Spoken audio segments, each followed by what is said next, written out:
Rooted in resilience, inspired by nature, powered by movement. The podcasts where healing meets empowerment. Let's rise and thrive together. And now, here are your hosts, Scott and Melissa. Hello, everybody. Welcome to Rise and Thrive, a podcast by Vital Edge Wellness Coaching. I'm Scott Sadler. I'm here with Melissa Headstrom, and we are doing episode 60. Crazy. Yeah. 60 episodes. So for 60 weeks, we've been doing this now, and it's great. And we really appreciate all of you hanging there with us. We were just talking the other day that someone said, "Oh my God, I love your podcast." I thought, oh, someone's listening. Someone's listening to us. Right. And we know there's more of you out there than we realize. We would ask you to rate and review our podcast so we can get the word out to others and let us know how we're doing and suggest topics. I had someone text me the other day asking about a topic, so we'll be doing that for episode 61. Stay tuned for that. Okay. And as a reminder, we are both professional coaches. I just came out with a book called Elevate Under Pressure. Almost forgot your own book. No, I didn't bring my book. Elevate Under Pressure, and it rides on the rails of a system I've created called the Pressure Performance System. And we are very excited about engaging with people in that process. And Melissa, what's going on with you and your business? Oh, well, it's coming out fairly soon, kind of refreshing the website. And yeah, lots coming. I'm just not saying yet. It's coming. So it's coming. First week of August, all my people kind of just creating and leaning into building the optimal living community. Yeah. So, and your photos turned out great. Oh, thank you. Mm-hmm. We are constantly refreshing our business models to meet the needs of our clients. And then, of course, optimal living, Scott Sadler Coaching, and Elevate Under Pressure. And then we have Vital Edge Wellness Coaching. And we are currently planning what's up next for our retreat for 2027. So stay tuned for that. That'll be coming up soon. We have some ideas, but we have to have a planning session to kind of flesh those out. So that's our update. We're going to do updates more regularly because we're not very good self-promoters. So we're going to make a conscious intention to see what I did there? Yeah, I saw that. So our topic today is the importance of intention. And so let's begin by coming from a place of calm with a guided mindful moment with Melissa. Well, with that said, it may not be a place of calm. That's heading into our next topic. We often want what we do in these practices to result in something. And I'm going to ask you to release that result of thinking, oh, I'm going to be all chilled and relaxed now, is just simply join me right now to just be with whatever is. So wherever you're at, pause. You may be doing something, but try to put the feet on the ground, butt on your seat, or stand. Let your eyes close if at all possible. If not, find something that you're just gently gazing at without hyper-focused. And then a nice big sigh.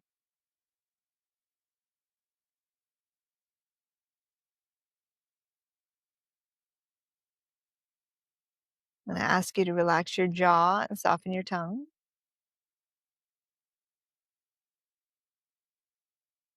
And just offer a little release to the shoulders. Notice you just felt your neck get maybe a little longer. And notice through just these suggestions that you are feeling and possibly sensing it right now, feeling it, sensing it in your body. So I'm going to give us just a quiet moment. Notice your inhale, notice your exhale. If you drift and hear something, think about something, just come back. Feel the next inhale and the next exhale.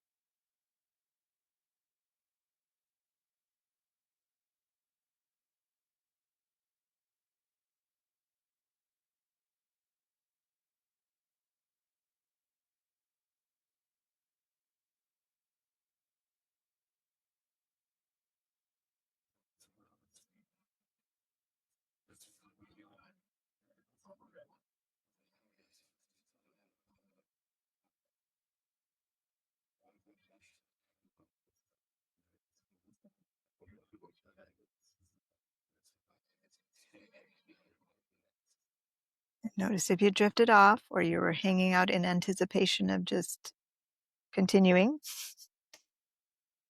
Let a nice big sigh reroute you back to your breath.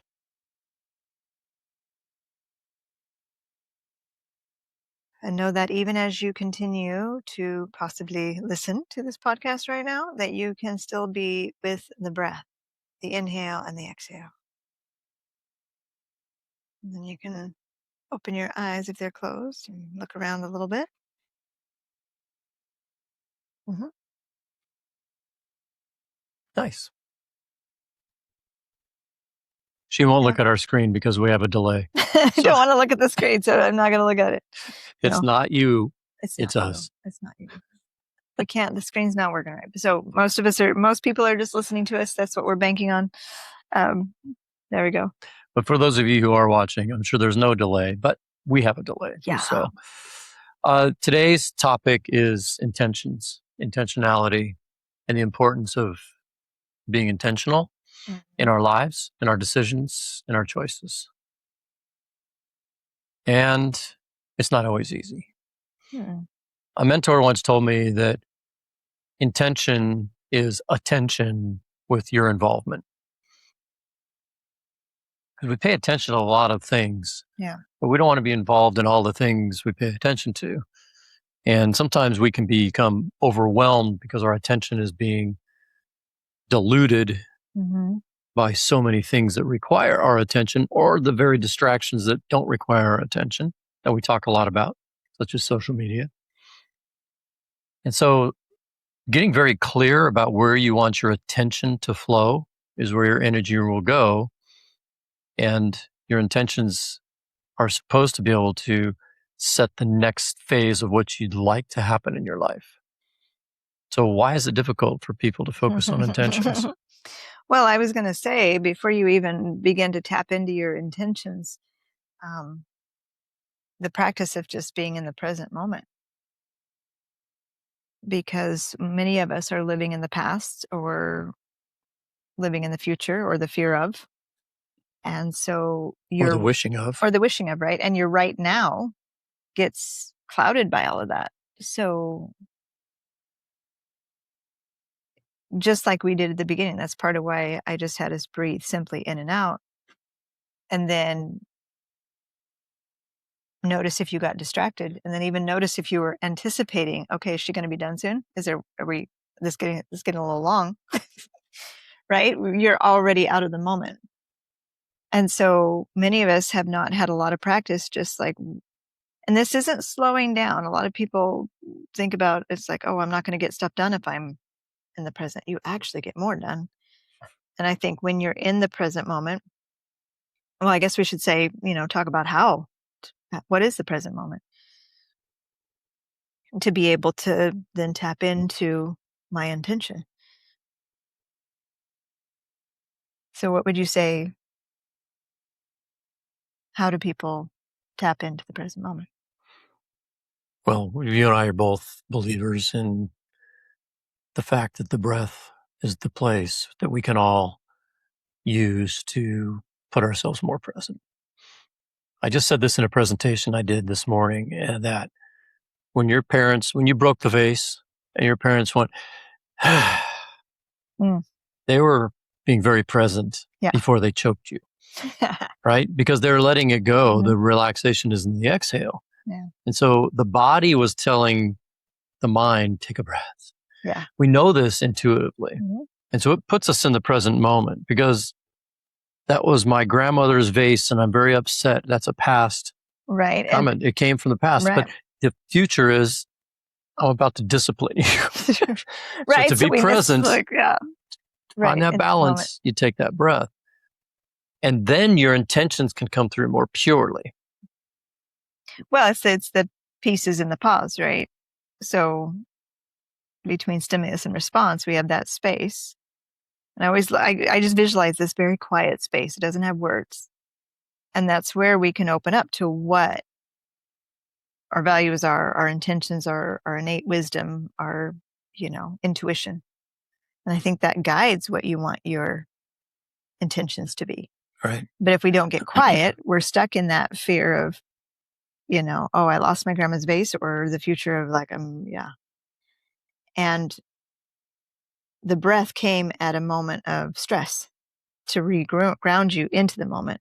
And that's what most of us, I think, wait for, is stressful events to be like, then I could take a breath, versus living from that place. And I think that's what we're talking about today. Yeah, living from intentionality. Right. And being able to practice coming from that space and not just doing it when we do our breath work, or when we think, trigger, or when we have a trigger, like, a reaction, right, or we're dealing with a stressful environment at work, right? Your heightened intensity because you got all these things, and so you feel like you're on and you're present. But that was because of the escalation of energy there. So what is it like in just regular downtime to be present and get into that space? I guess where I'm trying to go is, it's like not something outside you, even when you come into your intentions of,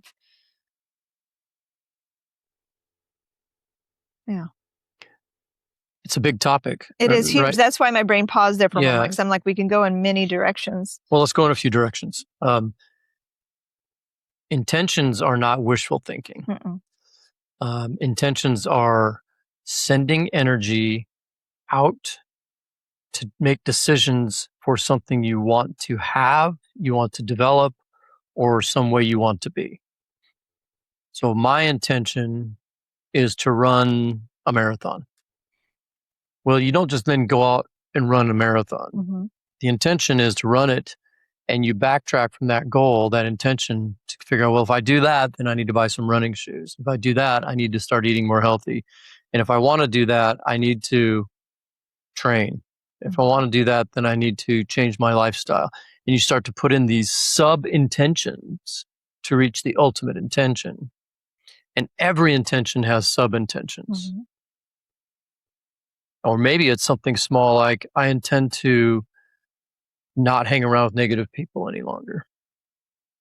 All right, if I'm going to do that, I really need to take a hard look at my circle. Mm-hmm. And even though it's a good intention and it's going to make you better, make you feel better, the process of getting there doesn't always feel great. Yeah. Because you're going to have to say goodbye to your sister maybe, or your friend, or your coworkers, or whoever. Maybe you have to change jobs even. Something has to shift for you to actually hit that intention.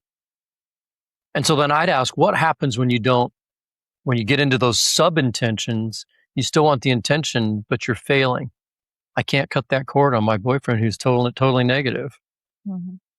As long as I stay with him, I'm not going to get the intention of having a positive circle, because he's always going to be that negative person. So what happens? You find yourself stuck, and you find yourself stressed, and you find other ways of coping because you're not hitting your intention, and you don't live your fullest life. Well, and I circle back to just say, like, well, how do you know? Like, for someone, let's take that example, like a, challenging partnership. And so when is it in your brain lean in and help that shift for you, or remove it, right? Or shift the path. So I want to come back around to that present moment. The present moment to me is like just a big, like I said, space of wisdom, where those intentions of what really matters to you will be there in the quiet. To help guide your action? To guide your actions, and to guide those sub-intentions. It's one thing to have it. Right, but it's tapping into it. To actionize that, right? Right. I think that's where most people get stuck. Mm-hmm. They're like, they have it, and you can get quiet. Not everyone can get quiet, but those who know how to get quiet to listen to that. Mm-hmm. I love how you said it, the wordless wisdom. Nope, I'm doing this. Mm-hmm. But some people don't know how to actionize it because of trauma or fears or a lot of reasons, right? Yeah. And I also feel at the same time that practice, like I had someone, when I had to make a hard decision in my past, I remember this gift of wisdom from somebody that just said, you'll know when you know. Mm-hmm. And nobody was going to try to fix it or solve it for you or force you to, and it was like, okay, that really resonated. And when I got quiet, it was like I clearly was able to hear and feel that energy towards that intention and that direction. And once I got quiet enough, the ball started rolling. Yeah. And the intention, it was almost like, and this kind of goes beyond our topic right now, a little bit of like trusting the universe, the energy, that once internally in that quiet space, the present moment, the decision is made. It's like the universe opens up and the steps that needed to happen just start happening without my, appears to be without my influence. Yeah.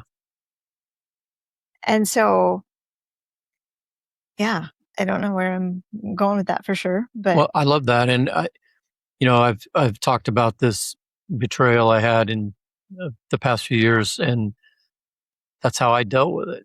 Sometimes you have an intention and you're on the road, right? Mm-hmm. You're like, yep, this is what I'm going to do. And it gets ripped away from you. Yeah. And you go, oh, I guess that whole thing wasn't what I thought it was. And you're not able to kind of create a new intention because you're processing so much information, so much emotional stuff, so much intellect stuff. I was going to say all up in the head stuff often. Safety and security, maybe. It might be despair, disappointment. It could be a variety of things, right? My experience is that's not the time to set an intention. Mm-hmm. You've got to process that stuff for as long as it takes. And I'm very impatient. So I'm a pretty good self-care guy. So I dive into my tools and I go, let's go. Well, I want to know what my new intention is, but this isn't the time for that. I got to deal with what's in front of me right now, because I want the intention to be so pure that when I do lean in again, I want it to be okay. Now, to your point, the universe is opening and showing me this is the right direction. Mm-hmm. I don't want it to feel forced.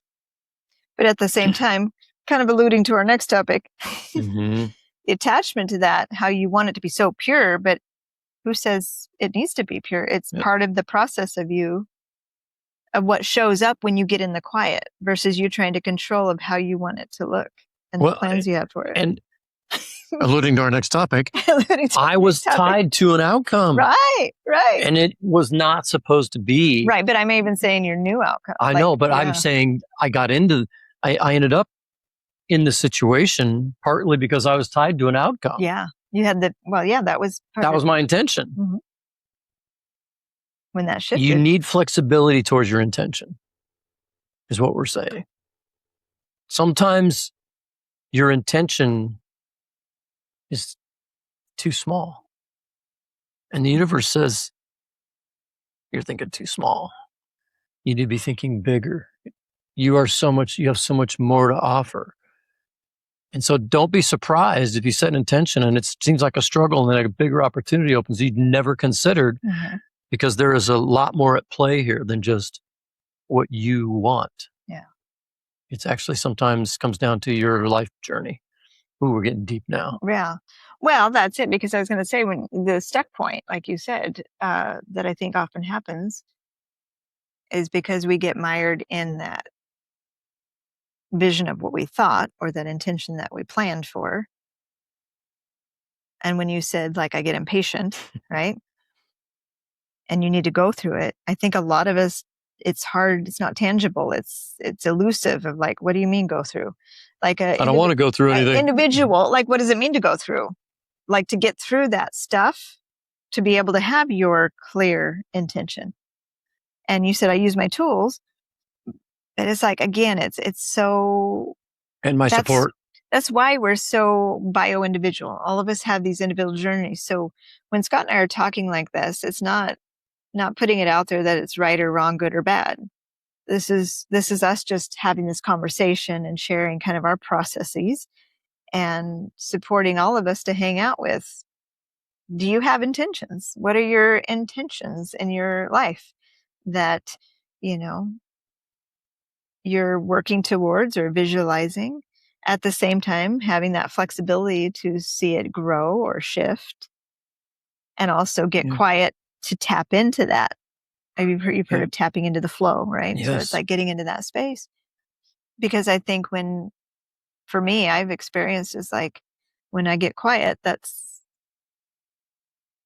I don't want to put a label on it, but I get better. Like, I don't know if I want to say the word better because it's just, I just feel more fulfilled, connected, more connected. Yeah.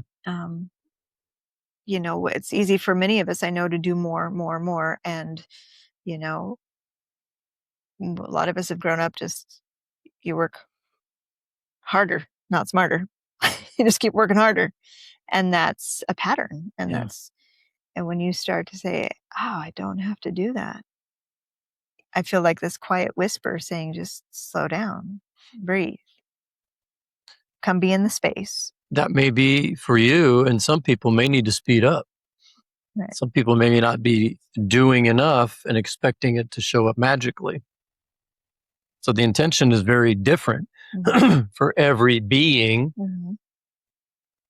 We just know that slowing down to get clarity for us allows us to know where to lean in and where to slow down. Mm-hmm.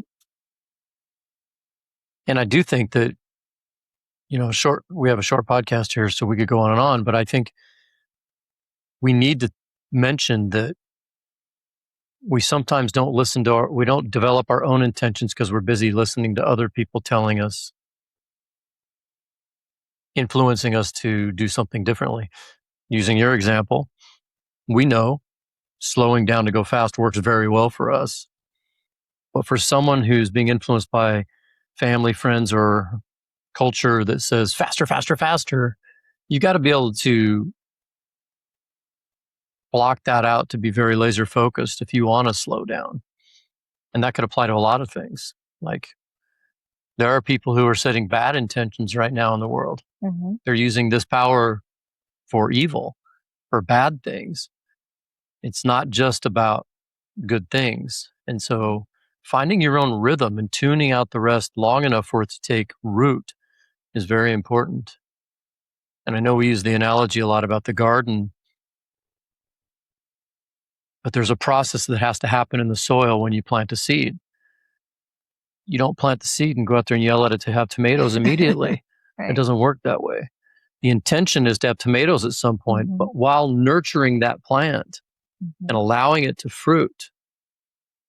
And the same occurs in our processes. Well, hence doing the work. And it's, I hate the word work for it, but that's what it comes to. It's like, does.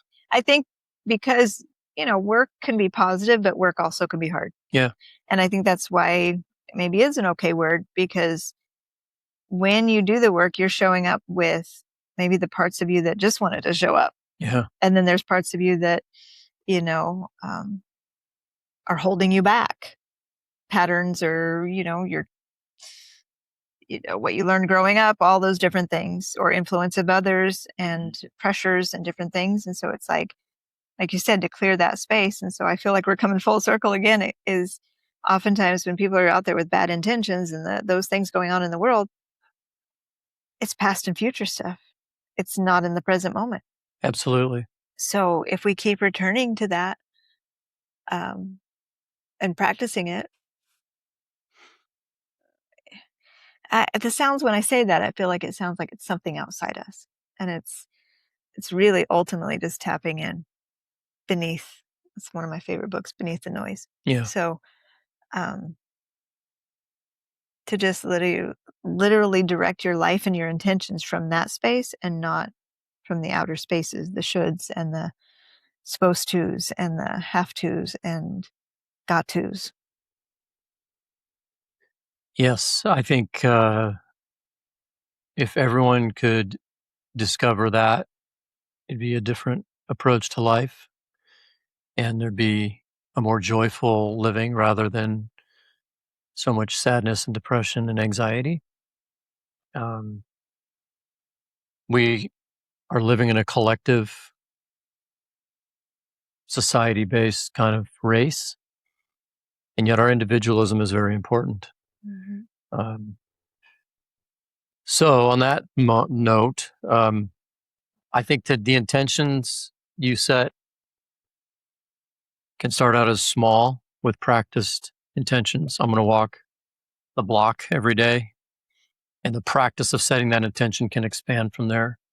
So my suggestion as a coach is to set some smaller intentions for yourself. Make them simple and practice that space, that quietness to ask if this is the right intention, and then get out there and practice it and use those tools, put forth the effort, do the work on behalf of yourself, capital S self, and let us know what changes in your lives over the next few weeks by setting some smaller intentions and opening up doors that maybe you didn't know existed. Anything else to add?